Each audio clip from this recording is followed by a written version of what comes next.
Investment नहीं करना होता, इसमें कोई बहुत ज़्यादा कैपिटल लगाने की ज़रूरत नहीं होती है। हमारे माइंड में जो आइडियाज़ हैं, हमारी जो इंटेलेक्चुअल एबिलिटी है, उसके बेसिस पे हम ये इंटेलेक्चुअल प्रॉपर्टी को क्रिएट कर सकते हैं। इंटेलेक्चुअल प्रॉपर्टी को क्रिएट करने में इससे बढ़िया, इससे अच्छा कोई साधन नहीं हो सकता कि आपकी रजिस्ट्रेशन के लिए, आपकी IPR रजिस्ट्रेशन के लिए गवर्नमेंट ऑफ इंडिया ने ministry of micro small and medium enterprises ने एक योजना बनाई है, जिसके अंतर्गत आपके आइडियाज़ को किस तरह से ट्रांसफॉर्म किया जाए, किस तरह से उसको पेपर में लाया जाए, एक्सप्लेन किया जाए और उसके बेसिस पे किस तरह से एप्लीकेशन को बनाया जाए और उसको फाइल किया जाए registrar of patents and design के पास, ताकि आपका रजिस्ट्रेशन हो सके। मुझे लगता है कुछ लोग उधर स्टूडेंट्स अपने आपस में बिजी हैं, थोड़ा अगर आप ध्यान देंगे तो आपको ही फ़ायदा होने वाला है इससे, क्योंकि एजुकेशन के साथ साथ ही आप IPRs का बेनिफिट ले सकते हैं, रजिस्ट्रेशन को करा सकते हैं। अगर आप इस सिस्टम को समझ लेंगे तो कभी भी आप आने वाले समय में इसका फ़ायदा उठा सकते हैं। मैंने जैसे कि पहले बताया कि देश की बड़ी बड़ी, वर्ल्ड की बड़ी बड़ी कंपनीज ने IPRs या इंटेलेक्चुअल प्रॉपर्टी को क्रिएट करके अपने कंपनीज के मार्केट वैल्यूएशन बढ़ाए, और इसमें कोई भी व्यक्ति, उसमें कोई ऐसा नहीं है कि आपकी बैकग्राउंड इंडस्ट्रियलिस्ट की होनी चाहिए या आपके बैकग्राउंड में कोई बहुत अधिक एसेट्स बेस होना चाहिए। आप अपने इंटेलेक्चुअल प्रॉपर्टी को रजिस्ट्रेशन करा के उसका वैल्यू क्रिएट कर सकते हैं और उसको अपने बैलेंस शीट पर भी दिखा सकते हैं। आप अपने, अगर आपका बिजनेस है, छोटा व्यवसाय है या माइक्रो एंटरप्राइजेस है या इंडिविजुअल है, अगर आप उसको अपनी एसेट को दिखाना चाहते हैं तो उसको आप अपनी बैलेंस शीट में दिखा भी सकते हैं फिजिकल एसेट की तरह। हालांकि ये इनविजिबल एसेट है, परंतु हमारे जो अकाउंटिंग सिस्टम है जो रिकॉग्नाइज्ड है इंटरनेशनली, उसमें पेटेंट्स को, इनविजिबल एसेट को एक एसेट माना गया है और उसको उसका वैल्यूएशन कराया जा सकता है और उसको इवन बैंकों से लोन लेने के लिए मॉर्टगेज भी किया जा सकता है, सिक्योरिटी के रूप में भी यूज किया जा सकता है। हालांकि है इनविजिबल, पर इसकी वैल्यू कहाँ से निकलती है?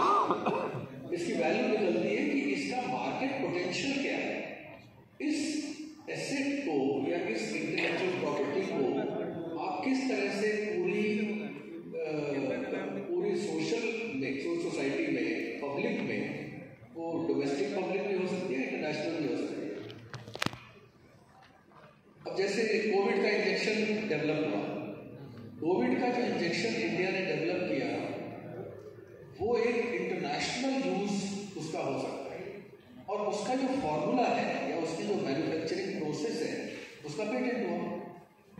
अदरवाइज उस फॉर्मूले को, उसको अगर पेटेंट ना कराया जाए, उसकी ओनरशिप को क्लेम ना किया जाए, तो उसको फिर बाकी सभी लोग बनाने लगे। एक बार पता लग गया तो बनाने लगे, पर आपने उसको पेटेंट करा लिया, अपने नाम से उसकी ओनरशिप इस्टेब्लिश करा ली, तो फिर उसकी कमर्शियल यूज आप ही कर सकते हैं और कोई नहीं कर सकता।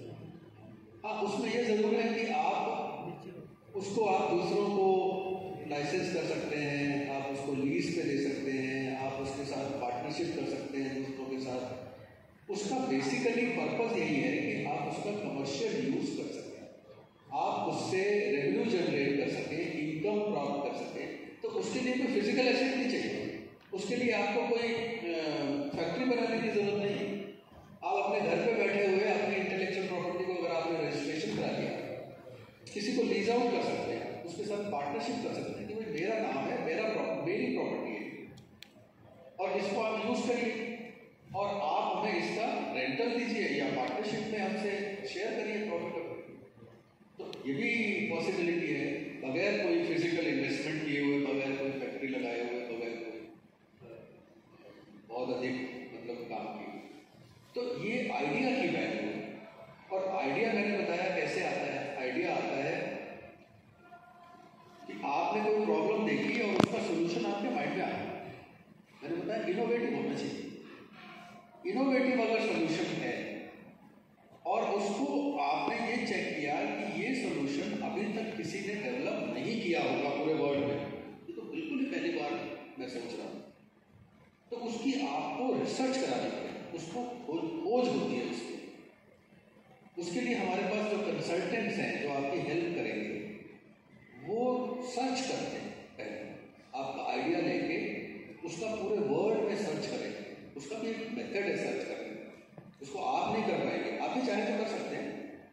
अब वो गूगल प्लेटफॉर्म वगैरह आ गए हैं, उनके सर्च प्लेटफॉर्म, तो सर्च इंजन के माध्यम से आप कोशिश तो कर सकते हैं। परंतु जो स्पेशलिस्ट हैं हमारे साथ जुड़े हुए, जिनको हमने पैनल कर रखा है, उनमें से हमारे एक्सपर्ट्स जुड़े भी हुए हैं हमारे साथ। अभी आपको एड्रेस करेंगे वो दिल्ली से, कल उन्होंने आना था दिल्ली से, वो फ्लाइट कैंसिल हो गई तो इसलिए वो आ नहीं पाए, हमने उनको ऑनलाइन ले लिया है।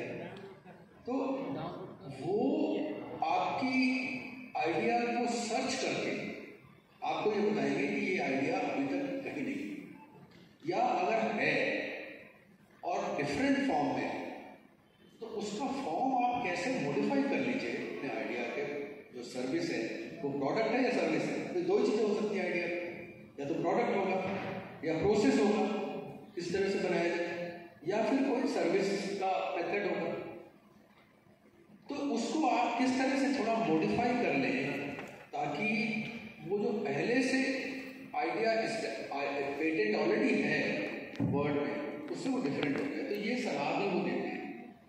तो उसके बाद आपका वो पूरा प्रपोजल बनाएंगे, क्योंकि एक पर्टिकुलर मेथड है जिसके अंतर्गत वो एप्लीकेशन फाइल की जा सकती है, क्योंकि उसमें ये हमें प्रूव करना होता है,